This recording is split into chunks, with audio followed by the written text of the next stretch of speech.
Motors convert electrical energy to mechanical energy with the help of magnets.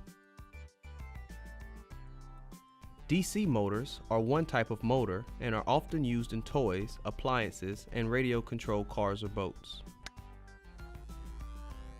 In this simple motor, powered by a battery, the electrical current and magnetic fields make the motor's armature or rotor rotate continuously.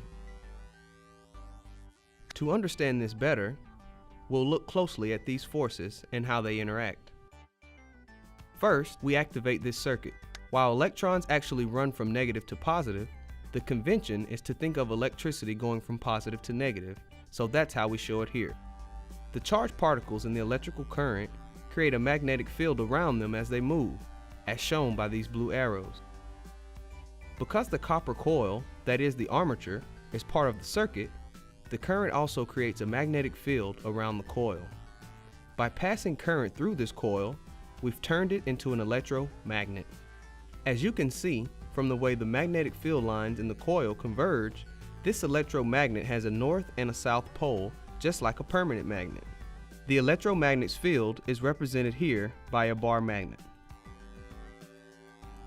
This isn't much of a motor yet though. An important piece, an external magnetic field, is missing. In our demonstration, this horseshoe magnet will provide that field as shown by these blue lines. We position the horseshoe magnet so that the rotor is right in the middle of the magnet's field. Let's power the circuit again and watch in slow motion what happens between the poles of that magnet. As soon as that current, represented by the red arrows, starts running through the armature, a magnetic field forms around it. Stopping the action for a moment to take a closer look, we see that the field around the coil opposes the field of the horseshoe magnet. Using this bar magnet again to represent the field of the coil, we see here that the horseshoe's magnet's north pole is attracting the south pole of the electromagnet in the armature. In fact, these two magnetic fields oppose or attract each other at several points. Let's talk about how the design of a DC motor leverages these two forces into a machine that can do endless types of work.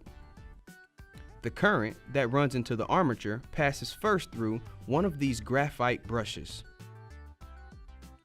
then through one of the two semicircles that make up what is called a commutator, which is a rotary electrical switch made of copper and featuring two gaps.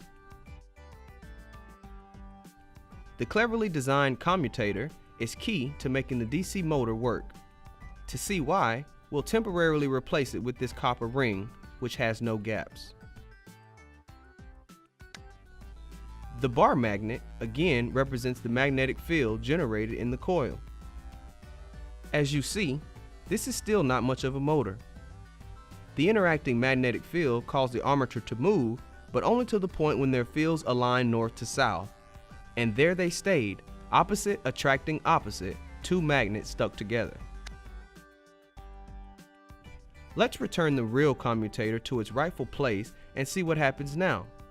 Notice how one half of the commutator connects to one arm of the armature while the other half connects to the other arm.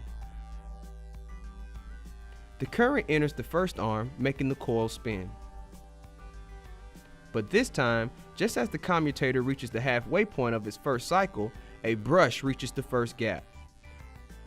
After jumping that gap and making contact with the other half of the commutator, it sends current through the other arm of the armature.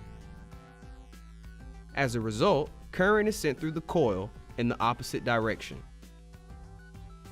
This reverses the polarity of the electromagnet created by the powered armature.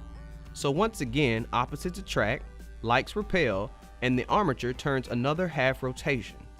As explained by Fleming's left-hand rule, the interaction of the magnetic fields will keep the rotor spinning and spinning for as long as there is current.